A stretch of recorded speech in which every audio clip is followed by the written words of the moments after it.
संयुक्त किसान मोर्चा व लोक भलाई वेलफेयर सोसाइटी की तरफ से जिला प्रधान गुरदयाल सिंह सैनी की तरफ से एक प्रेस वार्ता की गई। मौके पर पत्रकारों से रूबरू होते हुए गुरदयाल सिंह सैनी ने बताया कि यूपी के लखीमपुर में जो किसानों की हत्या की गई है वह हत्या आरएसएस व भाजपा के गुंडों की तरफ से की गई है। उन्होंने केंद्र सरकार व यूपी सरकार को आड़े हाथों लेते हुए कहा कि भाजपा सरकार व आरएसएस के गुंडों की तरफ से शांति रूप से धरना दे रहे किसानों की हत्या की गई है। उन्होंने कहा कि केंद्र सरकार जब तक तीनों कृषि कानूनों को रद्द नहीं करती तब तक किसानों का यह रोष प्रदर्शन व धरने जारी रहेंगे। वहीं उन्होंने लखीमपुर के मामले में दोषियों पर सख्त कार्रवाई करने की भी बात कही है।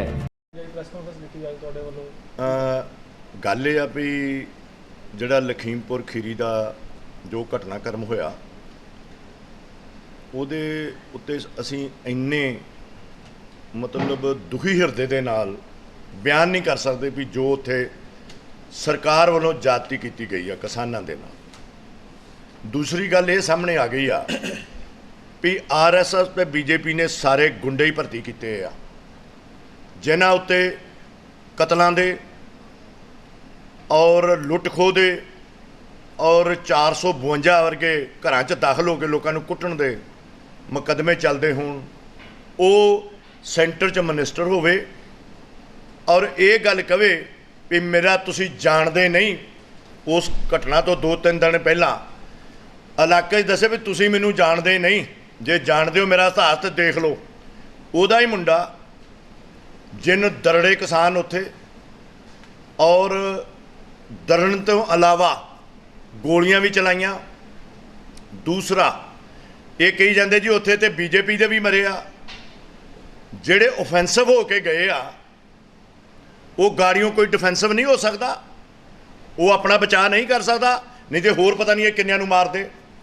दुख है सानूं उन्हां दा मरन दा, क्योंकि भाई ना भाई लड़ रहा, ये नहीं गल। पर लेकिन ये लीडर कोई नहीं मरदा, ये अग लाउंदे आ। जे खट्टर एक प्रदेश का प्रबंधक आ, एक वो प्रदेश नूं चला रहा और ये गल कहे भाई तुसीं अपनियां लट्ठां फड़ लो, 1000 का 700 का 500 का इकट्ठ कर लो तो वो तुसी किसानों नूं जैसे को तैसा सबक सिखाओ। आरएस दे जो भी थैले दे विच बिल्ली सी वो बाहर आ गई आ भी इन्हां दी असल सच्चाई की आ। बीजेपी दी इन्हां ने एक सीएम होने दे नाते तुसी दसो जिन समाज की रक्षा करनी आ, स्टेट की रक्षा करनी आ, उहो ही कह रहा भाई तुसी दंगे करो, इन्हां नूं कुट्टो मारो। वो जड़ा उत्थे दा गोयल सॉरी जड़ा सीगा SDM जिन कहा ही सिर फाड़ दो किसानों दे, वो भी आरएसएस का पिला सीगा, ये कोई शक नहीं गा, आरएसएस का पिला सीगा। उहो ही गल खट्टर ने कहती। हुण इहदा मतलब ये होया भी खट्टर भी इधरों कह रहा, उधरों असीस मिश्रा कह रहा, उधरों उहदा मुंडा जड़ा अपने नाल गुंडे लैके ते वो किसानों नूं तिन्नां गड्डियां नाल दड़दा होया, जड़ा उहदियां वीडियो सारियां तुसीं देख लियां भी वो वायरल हुई। गल ये करने वाली भी ये बीजेपी जी है देश नूं किधर लैके जा रही आ, देश दे विच दंगे क्यों करवा रही आ, इन्हां नूं शर्म होनी चाहिए आ। मैं तो इन्ना कहूँगा भाई तुसीं अज तक तुहाडे चों किसी की कुर्बानी नहीं हैगी देश बदले देश नूं आज़ाद कराउण लई जां किसी चंगे काम कर लई।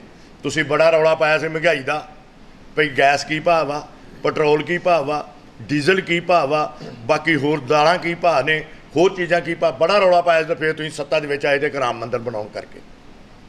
पर हुण तुहाडा चेहरा नंगा हो गया भाई तुसीं उस जमाने दे नालों जदों तुसीं बने हो उहदे नाल तिगणे रेट हो गया, हर एक चीज़ दे चौगणे रेट हो गया।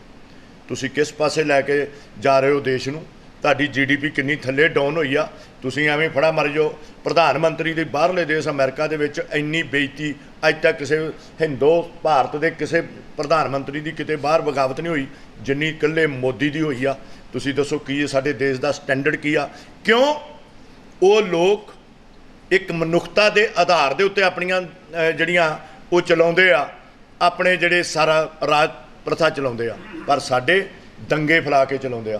सो जिदन हुण संयुक्त किसान मोर्चे ने कहता भी जिस दिन तक जिदन पाठ दे भोग पैना लखीमपुर खीरी दे विच सारिਆਂ ਦਾ इकट्ठा एक थां भोग पैना वा, सारिਆਂ जिन्ने भी शहीद होए, जेकर उन्हां चिर तक उन्होंने अस्तीफा ना दिता सेंटर मिनिस्टर ने ਜਿਹੜਾ ਅਸੀਸ ਮਿਸਰਾ ਔਰ ਉਹਦੇ ਮੁੰਡੇ ਨੂੰ ਤੇ ਬਾਕੀਆਂ ਨੂੰ ਜੇ ਗ੍ਰਿਫਤਾਰ ਨਾ ਕੀਤਾ ਦੋਸ਼ੀਆਂ ਨੂੰ, ਤੇ ਉਸ ਤੋਂ ਬਾਅਦ ਜੋ ਵੀ ਸੰਯੁਕਤ ਕਿਸਾਨ ਮੋਰਚਾ ਦਿੱਲੀ ਵੱਲੋਂ ਜਿਹੜੇ ਵੀ ਕਰੜੀ ਤੋਂ ਕਰੜਾ ਜਿਹੜਾ ਸੰਘਰਸ਼ ਕਰਨਗੇ ਉਹਦੇ ਵਿੱਚ ਪੂਰਾ ਸਾਥ ਦੇਵਾਂਗੇ।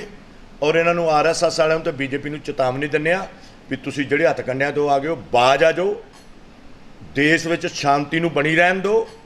ਅੱਗੇ ਹੀ ਪੰਜਾਬ ਨੇ ਅੱਗੇ ਵੀ ਬਹੁਤ ਸੰਤਾਪ ਹੰਢਾਇਆ ਸੀਗਾ, ਇਸ ਕਰਕੇ ਤੁਸੀਂ ਪੂਰੇ ਦੇਸ਼ ਵਿੱਚ ਅਜਾਕਰਤਾ ਫੈਲਾ ਰਹੇ ਹੋ, ਨਾ ਫੈਲਾਓ। ਧਰਮ ਦੇ ਉੱਤੇ ਰਾਜਨੀਤੀ ਨਾ ਕਰੋ ਔਰ ਗੁੰਡਿਆਂ ਨੂੰ ਆਪਣੀ ਸਰਕਾਰ ਵਿੱਚ ਸ਼ਾਮਲ ਨਾ ਕਰੋ। ਕੋਈ ਚੰਗਾ ਬੰਦਾ ਕਰ ਲਓ, ਚੰਗੇ ਬੰਦੇ ਲਿਆਓ। ਮੈਂ ਤੇ ਅਪੀਲ ਕਰਾਂਗਾ ਲੋਕਾਂ ਨੂੰ ਵੀ ਭਈ ਤੁਸੀਂ ਚੰਗੇ ਬੰਦੇ ਜਿਹੜੇ ਭਾਵੇਂ ਕਿਸੇ ਵੀ ਪਾਰਟੀ ਦੇ ਹੋਣ ਉਹਨੂੰ ਚੁਣ ਲਿਆ ਕਰੋ।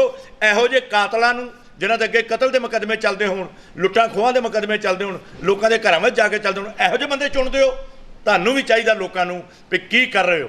ਸੋ ਇਸ ਵਾਸਤੇ ਸਾਡੀ ਅੱਜ ਚੇਤਾਵਨੀ ਆ ਭਾਰਤ ਸਰਕਾਰ ਨੂੰ, BJP ਨੂੰ, RSS ਨੂੰ, ਭਈ ਜਿਹੜਾ ਲਖੀਮਪੁਰ ਖੀਰੀ ਦੇ ਵਿੱਚ ਜੋ ਧੱਕੇਸ਼ਾਹੀ ਹੋਈ ਆ, ਜੇ ਉਹਦਾ ਪੂਰਾ ਜਿਹੜਾ ਨਾ ਉਹ ਬੰਦੇ ਗ੍ਰਿਫਤਾਰ ਕੀਤੇ ਤੇ ਜੋ ਸਾਨੂੰ ਸੰਯੁਕਤ ਕਿਸਾਨ ਮੋਰਚਾ ਕਰੂਗਾ, ਹੁਕਮ ਕਰੇਗਾ, ਉਹਦੇ ਉੱਤੇ ਇਨ ਬਿਨ ਪਾਲਣਾ ਕਰਕੇ ਪੂਰਾ ਜਿਹੜਾ ਸਹਿਯੋਗ ਦੇਵਾਂਗੇ।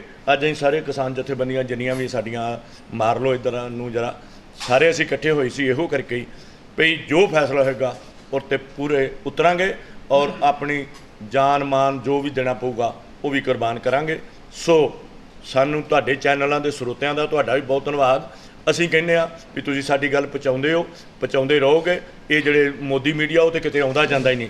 ਸੋ ਬਹੁਤ ਬਹੁਤ ਧੰਨਵਾਦ ਆ ਮੇਰੇ ਸਾਰੇ ਜਥੇਬੰਦੀਆਂ ਦਾ ਜਿਹੜੇ ਇਕਜੁੱਟਤਾ ਦੇ ਨਾਲ ਜ਼ਿਲ੍ਹਾ ਪਠਾਨਕੋਟ ਦੇ ਵਿੱਚ ਕੰਮ ਕਰ ਰਿਹਾ। ਸੰਯੁਕਤ ਕਿਸਾਨ ਮੋਰਚਾ ਜਿੰਦਾਬਾਦ। ਸੈਣੀ ਸਾਹਿਬ, ਬਹੁਤ ਸਾਰੇ ਦੇਖੋ ਇਹ ਵੀ ਇੱਕ ਲੋਕਤੰਤਰ ਦੀ ਹੱਤਿਆ ਵਾ। ਅਫਸੋਸ ਕਰਨ ਵਾਸਤੇ ਜਾਂ ਕੋਈ ਪੜਤਾਲ ਕਰਨ ਵਾਸਤੇ ਕੋਈ ਵੀ ਜਾ ਸਕਦਾ। ਤੁਸੀਂ ਉਹਨਾਂ ਨੂੰ ਤਾਂ ਛੱਡੋ, ਕਿਸਾਨਾਂ ਨੂੰ ਰੋਕਿਆ ਗਿਆ ਵਾ। ਜਿਹੜੇ ਕਿ ਸਾਡੇ ਕਿਸਾਨ ਜਥੇਬੰਦੀਆਂ ਸੀ ਉਹਨਾਂ ਨੂੰ ਰੋਕਿਆ ਗਿਆ ਵਾ। ਉਹਨਾਂ ਨੂੰ ਤੇ ਪੋਲੀਟੀਕਲ ਪਾਰਟੀਆਂ ਕਰਕੇ ਰੋਕਦੇ ਹੋਣਗੇ, ਕਿਸਾਨਾਂ ਨੂੰ ਕਿਉਂ ਰੋਕਿਆ ਗਿਆ? ਉਹਨਾਂ ਦੇ ਰਿਸ਼ਤੇਦਾਰਾਂ ਨੂੰ ਕਿਉਂ ਰੋਕਿਆ ਗਿਆ? ਆਮ ਜਨਤਾ ਨੂੰ ਕਿਉਂ? ਇੱਕ ਇਹ ਦੇਖੋ ਕਿੰਨੀ ਹਿਟਲਰ ਸਾਈ ਆ ਭਈ ਪੰਜਾਬ ਦਾ ਜਾਂ ਪੰਜਾਬ ਜਾਂ ਪੰਜਾਬੀ ਵਾਲਾ ਕੋਈ ਵੰਡ ਹੀ ਨਹੀਂ ਉੱਥੇ ਦੇਣਾ ਜੀ ਯੂਪੀ ਦੇ ਵਿੱਚ। ਕਿਆ ਬਾਤ ਆ! ਉਹ ਅਸੀਂ ਆਪਣੇ ਭਾਰਤ ਵਿੱਚ ਹੀ ਗੁਲਾਮ ਆ, ਅਸੀਂ ਆਪਣੇ ਭਾਰਤ 'ਚ ਹੀ ਗੁਲਾਮ ਆ ਵੀ ਉਹ ਵੀ ਸਾਡੇ ਵਾਸਤੇ ਹੱਦਾਂ ਬਣ ਗਈਆਂ, ਸਟੇਟਾਂ ਵੀ ਅਸੀਂ ਇੱਕ ਸਟੇਟ ਤੋਂ ਦੂਜੀ ਸਟੇਟ 'ਚ ਹੀ ਨਹੀਂ ਜਾ ਸਕਦੇ। ਇਹ ਤੋਂ ਲੋਕਤੰਤਰ ਦੀ ਹੱਤਿਆ ਵੱਡੀ ਜਿਹੜੀ ਹੋਰ ਕੀ ਹੋ ਸਕਦੀ ਹੈ? ਦੂਜੀ ਵਾਰ ਅਜਿਹਾ ਵੀ ਮੋਦੀ ਸਾਹਿਬ ਉਹ ਕਹਿਣਗੇ ਜੋ ਜੋਗੀ ਸਾਹਿਬ ਨੇ ਉੱਤਰ ਪ੍ਰਦੇਸ਼ 'ਚ ਕੀਤਾ, ਧੀਆਂ ਦਾ ਬਲਾਤਕਾਰ ਹੁੰਦਾ, ਉਹਦਾ ਰਾਤ ਨੂੰ ਸੰਸਕਾਰ ਕਰਦੇ ਆ। ਉੱਥੇ ਨਾ ਮਾਪਿਆਂ ਨੂੰ ਜਾਣ ਦਿੱਤਾ ਜਾਂਦਾ, ਨਾ ਕਿਸੇ ਹੋਰ ਨੂੰ ਜਾਣ ਦਿੱਤਾ। ਇਹਦਾ ਮਤਲਬ ਜਿਹਦੀ ਲਾਠੀ ਉਹਦੀ ਬੈਂਸ ਆ। ਬੈਂਸ ਦਾ ਸਮਝ ਲੈਂਦੇ ਹੋ ਮਤਲਬ ਤੁਸੀਂ ਸਾਰਾ ਕੁਝ। ਇਹ ਪੁਲਿਸ ਜਿਹੜੀ ਆ, ਮੈਂ ਤੇ ਕਹੂੰਗਾ ਵੀ ਪੁਲਿਸ ਦੇ ਪੱਲੇ ਹੀ ਕੱਖ ਨਹੀਂ ਰਿਹਾ। ਉਹ ਤੇ ਜੋ ਸਰਕਾਰਾਂ ਦੀ ਗੁਲਾਮ ਹੋ ਗਈ ਆ ਔਰ ਗੁਲਾਮ ਵੀ ਇਹਨਾਂ ਗੁੰਡਿਆਂ ਦੀ ਹੋਈ ਆ।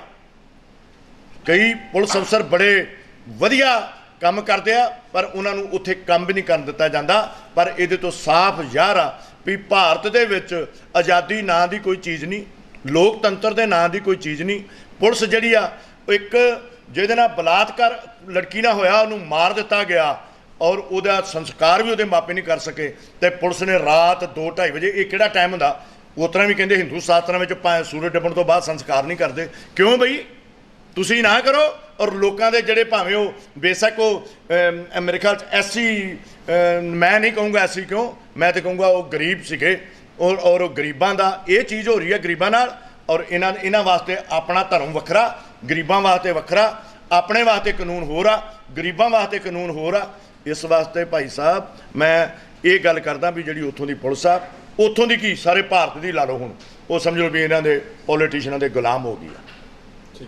वीडियो जर्नलिस्ट अभिषेक भारद्वाज के साथ अजय सैनी की रिपोर्ट।